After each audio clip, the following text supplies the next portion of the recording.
Hey guys, I'm Mason. Welcome back to my channel. I post every week as I get closer to my top surgery date, which is on September 4th. I have a GoFundMe link down in my description if you would like to donate to help me pay for surgery, or if you would just like to simply share the link. It seriously helps so much. And if you have donated or shared, thank you so much. It means the world to me. This week, this is a topic I've had written down for quite some time now. It's titled How I Gaslit Myself into Thinking I Wasn't Trans, which is truly the story of my life. I'm very good at talking myself out of things, and it's just because I'm a nervous person and I strive in the familiarity of my everyday life, and it is very hard for me to branch out and try new things, even though those new things are very good for me. Um, it's just very scary, and I don't want to be scared. So I typically am very comfortable in my current position, but that does make me itch and feel like I could be doing more with my life. And as I've gotten older, I've learned that I was just gaslighting myself into thinking I was comfortable, into thinking that I was not trans just because I was familiar with it. But familiar does not equal like comfortable or confident. Like that does not mean that's who I was supposed to be. But I've learned it's kind of like a safety mechanism that your brain does. I remember watching something about it. I can't dive into that because I really don't remember all the correct terminology. But these are just ways that I gaslit myself into thinking I wasn't trans. I've debated not posting this video because I feel like it sounds terrible, but maybe some people can relate to me. And you know what? This is my channel where I talk about all things me, myself, and I. So what else is there to say? So step one on how to gaslight yourself. No, we're not doing that. I think the biggest way I convinced myself I wasn't trans growing up was needles, my fear of needles. Being young and online, the only way I really knew about the form of taking testosterone was via injecting yourself. And growing up, I had a fear of needles, which I think as I've gotten older, it isn't a fear of needles, it's like a fear of pain. No one wants to be in pain. And as a kid growing up, the only way I really felt pain or associated pain was when you go to the doctor and you get a fucking shot. Like that shit hurt. As a kid, I didn't understand that. So I was like, oh, needles equals pain. And then growing up, I was in middle school and I discovered what being trans was. It just dawned on me my ceiling fan is on. And you're going to see that. I don't care. I'm not going to have to turn it off. I'm so hot. We're going to deal with that this week. So sorry. That's what that flickering is behind me. I'm so sorry. I just associated needles with pain, and as me being a youngin' online, and YouTube was relatively new, there wasn't a whole lot of people posting online, and there certainly wasn't a lot of trans people posting online. And so the most common way that I saw was just injecting testosterone, and I was like, oh, I can't be trans because I have this fear of needles. And mind you, I was raised in a very Christian conservative household. So every thought I had, I thought that it was God putting that thought into my head. I don't believe that now. If that's what you believe because that is your religion or your religious beliefs, good for you. That thinking does not work well for me personally. So I was a kid and I was like, oh, I have a fear of needles. Oh, that's God putting that fear into my head, which then in turn means I can't be trans because I can't take testosterone to transition to a man. So that's why I'm not trans, because I have a fear of needles. As I've gotten older, I don't have a fear of needles. I have a lot of tattoos. Shots don't hurt. Like when I take my testosterone shot, it does not hurt me because it's such a small fucking needle. It's like an insulin needle. It's literally microscopic. It doesn't hurt. You can't feel it at all. I can never feel it.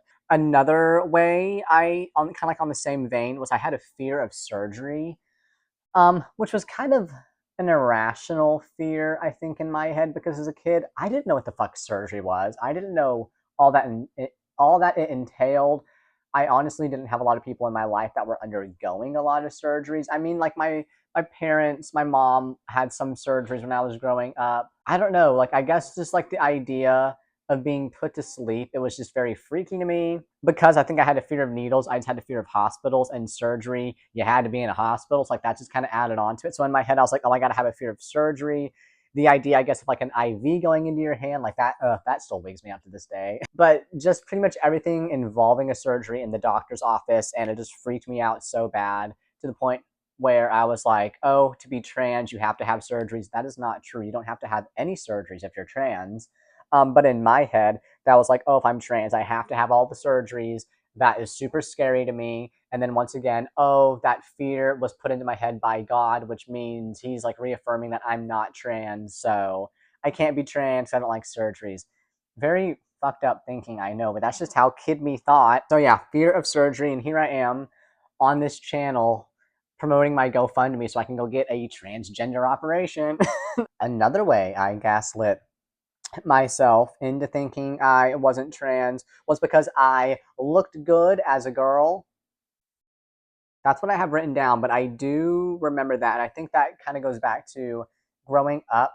I was always told by different family members, mostly just by different fucking family members, that I was beautiful and that I should be a model because I have the perfect body to be a model. And I'll insert some photos of me like when I was trying to be like in my model era and like posting photos like that. I don't think I looked bad, let me say, but in my head, that was like my only redeeming aspect was of like, oh, well, I've been told by my family my whole life that I should be a model, so I can be a model. And that just was kind of like in my head, like, oh, well, you're a pretty girl, which means you can make it as a girl, therefore you're not trans. Like, you shouldn't have these thoughts. Like, you should be thankful for the looks you have, and it would be such a waste to like transition because you probably won't be this hot as a guy or whatever. Not that I thought I was hot back then.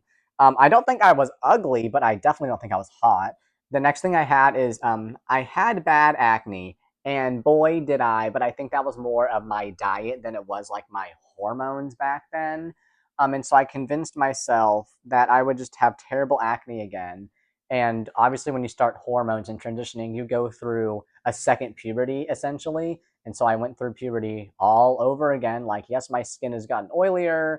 I do have acne mostly on my body, but it's like on my chest and shoulders and back, which is where I'm growing a lot of hair. So I'm growing more hair, I'm getting more acne. Um, this is my face right now. It's actually, I don't think it's bad right now. I just, I have one breakout right here.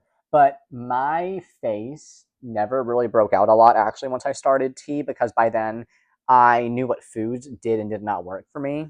But I had convinced myself that because my acne was so bad, like my first round of puberty, that I did not want to go through that again. I would just be equally, if not more ugly, going through a second puberty. And in my head, and this is going to sound so sexist and not to be so rude, especially way back in the day when I was growing up, like circa like 2011, 2012, I think guys had a worse puberty than girls. And I think it was more so of the stereotype back then. Like there's a lot more beauty products that are marketed towards men, whereas way back in the day, it was pretty much just only marketed towards women, I feel like. And so I think a lot of teenage guys did not have the tools to like take care of their skin as well as girls did or as well as guys do in this day and age because it wasn't marketed towards boys. And so in my head I was like, oh my god, I will have such an ugly such a much more uglier male puberty than female puberty because just looking at guys my age back then, they looked so bad. Like they got a lot more breakouts, a lot more acne, probably because they were playing more sports. And then once again, I just don't think face wash and shit like that was really marketed towards men back then. So I think they just had like a rougher go at it, honestly. And I just kind of gaslit myself once again to being like, oh, well, I had bad acne once. And I think in my early 20s, when I had like just shaved my head and I was kind of playing around more androgynous and I was looking a little bit more into testosterone, that's really when I started being like, no, like you're not trans because you would like, you don't want to go through that shit again. Basically, in my head, I was like, you're not trans because you don't want to go through that. So basically, you're not trans because you don't want to work hard and work through that. Because in my head, I didn't know how to work through conflict at all. And so if there was conflict, I would rather just stop and give up because that's all I like. It never dawned on me that there was actions I could take to work through that. Not until I got into therapy and I've learned to work through these things. But that was seriously just my mindset of, oh, I don't want to do that again, so therefore I'm not trans. What? I know, that's what you're thinking too, because what the fuck? Another way, kind of like with the same vein, I didn't have a heavy period, and therefore I should be grateful to be a woman because I don't have a heavy period, and this is like the ideal womanhood. So therefore, I can't be trans because that would just kind of be a disservice. I don't know how to like, God, the backwards thinking I had back then. So scary, so terrifying, truly. But that's just another way I thought. I was just like, oh, basically in my head it'd be like, what a waste of a female body if I were to be trans and transition. I know that doesn't make any sense, but that is what was going through my head of like I should be thankful even though I'm so incredibly uncomfortable being female, I should be so thankful that my hand was dealt to me like so easy. Like I have small chest, I don't have hard periods, I have flawless skin, and people tell me I could be a model. I think I got the whole package deal. Like, what are you on about? And on the same vein, I was attracted to men. So I felt like, and this is going to sound so narcissistic, um, but I felt like I had the whole package. If anything, as a straight woman, I was like, I would be so fucking stupid to transition because like I have the whole package as a trans woman. Oh my god. I have the whole fucking package as a cis woman. Like I would be like it would be a like I would be wasting this opportunity as a cisgendered woman. Like I am it would be such a waste. That is what was going through my head, truthfully. And who I was serving, I guess up until that point, still God, because that is what I believed for so long in my life. Everyone always told me, like, oh, you give your life to God, like you like the classic saying, you do everything through Christ. And so I was just kind of like, yeah, like I would be doing a disservice to God if I transitioned out of my pretty much perfect female body. Um, and I was attracted to men at the same time, which that was what really I think held me down from transitioning for so long was the fact that in the back of my head I knew that it would be a lot easier to be straight than it would be to be gay. However, anytime I dated, which I really did not date a whole lot, anytime I dated, it made me so incredibly uncomfortable in any relationship because I was seen as a woman and like as a stereotypical woman. And the only time I've really dated, I had one boyfriend in high school, but that was just to have a boyfriend to say I had a boyfriend pretty much. I ended up ending it because he took it way more seriously than I did, and it was not fair to him, truthfully. And so I ended it. And then I dated a couple of guys in college using like the Bumble app or whatever. You can filter like your preferences on it, as I assume you can most dating apps. You can filter it by like religion too. And I remember I specifically was selecting like Christian men. And in my head, doing everything for Christ, in my head, I was like, I need to date a Christian guy because that would make my parents the most proud of me. And so even in dating, like I wasn't doing it for me. I was just doing it for my parents, for God. And so anytime I did meet up with these guys and go on dates with them, it made me so incredibly uncomfortable because they were just truly living their truth and they just wanted to date a straight Christian woman. And it was pretty much just like a character I felt like I had to play to please everyone. And so it just made me so incredibly uncomfortable. And some of them were truly, honestly, just so nice, but I just could not be myself around them. And so I didn't move forward with any of those dates. But in the back of my head, I knew it would be so much easier to be straight than it would be to be gay. And so because of that, I was just kind of like, no, don't be trans, don't transition because you're never going to find love. And in my head, it was kind of like, it's either you choose yourself or you choose to not be lonely your whole life. And if anything I've learned through transitioning into Mason is I truly love being alone. This one says, didn't hate my body fear. Didn't hate my body fear. Why did I put fear at the end of that? Um, didn't hate my body. Yeah, I feel like I was into like a deep denial phase right before I started transitioning, and I think a lot of trans guys can relate to this, where like you have a super hyper feminine phase right before you kind of go like the complete 180 opposite direction. And when I was deep into my super feminine phase, like, and this was like around in high school when I was super feminine. My junior senior year, that's like the most feminine I've really ever been. I remember just thinking like I would still watch FTM timeline videos on YouTube because they're like my comfort videos, and they made me so happy. And I don't know how I managed to like I gaslit the fuck out of myself, bro. Because I just remember watching those videos and be like, oh my god, I'm so happy for them. But thank God I'm so happy. Thank God I love my body. And I vividly remember, I think every single day as a teenager getting out of the shower, I remember I would look at myself in the mirror and see like my boobs and everything and look at myself and like my freaking perfect like hourglass. I'm not trying to brag by any means, but like I was just truly built. Like oh my god. But I remember looking in the mirror and being like, thank God I don't hate my body, because therefore I can't be trans if I hate my body. And it wasn't like this. The only way I can describe how I liked my body is I liked it in a window shopping way. Does that make sense? Like you're window shopping and you're like, oh, that looks so good on the mannequin. I love that. But for me, I would personally never wear that, but I think it looks really good. You know, like when you window shop like that, that's how it was when I would look in the mirror at my body. I'd be like, oh my God, that body looks so good. And it did. I liked my body. I had no quarrels with it. But I did not like in it on me. I did not like living in it. It did not fit my personality deep inside. But Mason was shoved so far back in that dark little muggy ass little closet that I was looking at myself in the mirror and be like, well, thank God I don't hate my body, even though I would like low key be like grinding my teeth, like looking at myself in the mirror and be like, why does this make me so uncomfortable? But in my head, I was like, no, you have to say this to yourself, because if you don't, then you are trans and you have to transition. And so I'd have to be like, thank God I love my body. And that was just like the motto I would always say to myself. Just I guess hoping that one day it would fucking click, and it really never did.